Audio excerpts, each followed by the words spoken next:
ನಮಸ್ಕಾರ ಎಲ್ರಿಗೂ. ಇವತ್ತು ನವರಾತ್ರಿಯ 9ನೆಯ ದಿನ.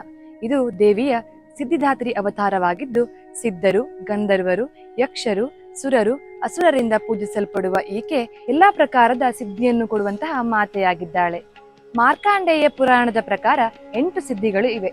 ಹಾಗೆ ಬ್ರಹ್ಮವೈವರ್ತ ಪುರಾಣದ ಪ್ರಕಾರ ಶ್ರೀಕೃಷ್ಣ ಜನ್ಮ ವಿಭಾಗದಲ್ಲಿ 18 ಸಿದ್ಧಿಗಳು ಇವೆ ಎಂದು ಉಲ್ಲೇಖವಾಗಿದೆ. ಭಗವಾನ್ ಶಿವನು ಸಿದ್ಧಿದಾತ್ರಿಯ ಕೃಪೆಯಿಂದಲೇ ಸಕಲ ಸಿದ್ಧಿಗಳನ್ನು ಪಡೆದುಕೊಂಡಿದ್ದ. ಹಾಗಾಗಿ ಈಶ್ವರನ ಅರ್ಧ ದೇಹವು ದೇವಿಯದೇ ಆಗಿದೆ. ಹಾಗಾಗಿ ಈಶ್ವರನಿಗೆ ಅರ್ಧನಾರೀಶ್ವರ ಎಂಬ ಹೆಸರು ಸಹ ಬಂದಿದೆ. ಸಿದ್ಧಿದಾತ್ರಿ ದೇವಿಗೆ 4 ಭುಜಗಳಿದ್ದು ಬಲಗೈಯಲ್ಲಿ ಗದೆ ಮತ್ತು ಚಕ್ರವನ್ನ ಹಿಡಿದಿದ್ದಾಳೆ. ಹಾಗೆ ಎಡಗೈಯಲ್ಲಿ ಕಮಲ ಪುಷ್ಪ ಮತ್ತು ಶಂಖವನ್ನ ಹಿಡಿದು ಕಮಲದ ಹೂವಿನ ಮೇಲೆ ವಿರಾಜಮಾನಳಾಗಿದ್ದಾಳೆ. ಜೊತೆಗೆ ಸಿದ್ಧಿದಾತ್ರಿ ದೇವಿಯು ದೇವಿಯ ಕೊನೆಯ ಅವತಾರವಾಗಿದೆ. ಸಿದ್ಧಗಂಧರ್ವ ಯಕ್ಷಾದ್ವೈಃ ಅಸುರೈರಮರೈರಭಿ ಸೇವ್ಯಮಾನ ಸದಾ ಭೂಯಾತ್ ಸಿದ್ಧಿದಾ ಸಿದ್ಧಿದಾಯಿನಿ. ಸಿದ್ಧಿ ಎಂದರೆ ಸಾಧಿಸು ಎಂದರ್ಥ. ಅಂದರೆ ಇಲ್ಲಿ ತನ್ನ ದೇಹವನ್ನ ಪರಿಸ್ಥಿತಿಗೆ ಅನುಗುಣವಾಗಿ ಬದಲಾಯಿಸಿಕೊಳ್ಳುವಂತಹ ಸಾಮರ್ಥ್ಯವನ್ನ ಹೊಂದು ಎಂಬ ಅರ್ಥವನ್ನ ನೀಡುತ್ತೆ. ಪುರಾಣದಲ್ಲಿ ಉಲ್ಲೇಖವಾಗಿರುವಂತಹ 8 ಸಿದ್ಧಿ ವಿದ್ಯೆಗಳು ಯಾವುದೆಂದರೆ, 1. ಅಣಿಮ, ಅಂದರೆ ದೇಹದ ಗಾತ್ರವನ್ನು ಕಡಿಮೆ ಮಾಡಿಕೊಳ್ಳುವ ಸಾಮರ್ಥ್ಯ ಎಂದರ್ಥ. ಇದಕ್ಕೆ ಉದಾಹರಣೆ ಎಂದರೆ ಹನುಮನು ಲಂಕೆಯಲ್ಲಿ ಸೀತೆಯನ್ನು ಹುಡುಕುತ್ತಾ ಹೋದಾಗ ತನ್ನ ದೇಹವನ್ನ ಬೆಕ್ಕಿನಷ್ಟು ಕಿರಿದಾಗಿಸಿಕೊಂಡ ಎಂಬ ಉಲ್ಲೇಖವಿದೆ. 2ನೇಯದು ಮಹಿಮ, ಅಂದರೆ ದೇಹದ ಗಾತ್ರವನ್ನ ದೈತ್ಯಾಕಾರವನ್ನಾಗಿ ಮಾಡಿಕೊಳ್ಳುವ ಸಾಮರ್ಥ್ಯ. ಇದಕ್ಕೆ ಉದಾಹರಣೆ ಎಂದರೆ ಹನುಮನು ಲಂಕೆಯನ್ನ ಸುಡಲು ಒಂದು ದೊಡ್ಡ ರೂಪವನ್ನ ಪಡೆದುಕೊಂಡ.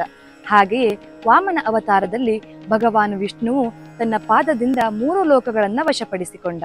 3ನೇಯದು ಗರಿಮ, ಅಂದರೆ ಸ್ವ ಇಚ್ಛೆಯಿಂದ ತನ್ನ ದೇಹದ ಯಾವುದಾದರೂ ಭಾಗವನ್ನು ಬಹಳಷ್ಟು ಭಾರ ಮಾಡಿಕೊಳ್ಳುವಂತಹ ಸಾಮರ್ಥ್ಯ. ಇದಕ್ಕೆ ಉದಾಹರಣೆ ಎಂದರೆ ಲಂಕೆಯಲ್ಲಿ ಹನುಮಂತನ ಬಾಲವನ್ನ ಸುಡಲು ರಾವಣನು ತನ್ನ ಕಿಂಕರರಿಗೆ ಆಜ್ಞೆಯನ್ನ ನೀಡ್ತಾನೆ. ಆದರೆ ಆ ಕಿಂಕರರಿಗೆ ಹನುಮಂತನ ಬಾಲವನ್ನ ಎತ್ತಲು ಸಹ ಆಗೋದಿಲ್ಲ. 4ನೇಯದು ಲಗೀಮ, ಅಂದರೆ ದೇಹವನ್ನ ಹಗುರ ಮಾಡಿಕೊಳ್ಳುವಂತಹ ಸಾಮರ್ಥ್ಯ. ಇದಕ್ಕೆ ಉದಾಹರಣೆ ಎಂದರೆ ಹನುಮಂತನಿಗೆ ಗಾಳಿಯಲ್ಲಿ ಹಾರುವ ಸಾಮರ್ಥ್ಯ ಇರುವುದು. 5ನೇಯದು ಪ್ರಾಪ್ತಿ, ಅಂದರೆ ಏನನ್ನು ಬೇಕಾದರೂ ಪಡೆಯಬಹುದಾದ ಸಾಮರ್ಥ್ಯ. ಇದಕ್ಕೆ ಉದಾಹರಣೆ ಎಂದರೆ ಹನುಮಂತನು ಸಂಜೀವಿನಿ ಪರ್ವತವನ್ನ ಎತ್ತಿದಂತಹ ದೃಶ್ಯ. 6ನೇಯದು ಪ್ರಾಕಮ್ಯ, ಅಂದರೆ ಎಷ್ಟೇ ಕಷ್ಟವಾದರೂ ಸಹ ಸುಲಭದ ಮಾರ್ಗದಲ್ಲಿ ಗುರಿಯನ್ನು ಸಾಧಿಸಬಹುದಾದ ಸಾಮರ್ಥ್ಯ. ಇದಕ್ಕೆ ಉದಾಹರಣೆ ಎಂದರೆ ಹನುಮಂತನು ಸೀತೆಯನ್ನ ಹುಡುಕಿದ್ದು. 7ನೇಯದು ವಶಿತ್ವ, ಅಂದರೆ ತಮ್ಮ ಎದುರಾಳಿ ಎಷ್ಟೇ ಬಲಶಾಲಿಯಾಗಿದ್ದರೂ ವಶಪಡಿಸಿಕೊಳ್ಳುವಂತಹ ಸಾಮರ್ಥ್ಯ. ಇದಕ್ಕೆ ಉದಾಹರಣೆ ಎಂದರೆ ಹನುಮಂತನು ರಾವಣನನ್ನ ವಶಪಡಿಸಿಕೊಂಡಿದ್ದು. 8ನೇಯದು ಇಶಿತ್ವ, ಇದು ಕೊನೆಯ ಸಿದ್ಧಿಯಾಗಿದೆ.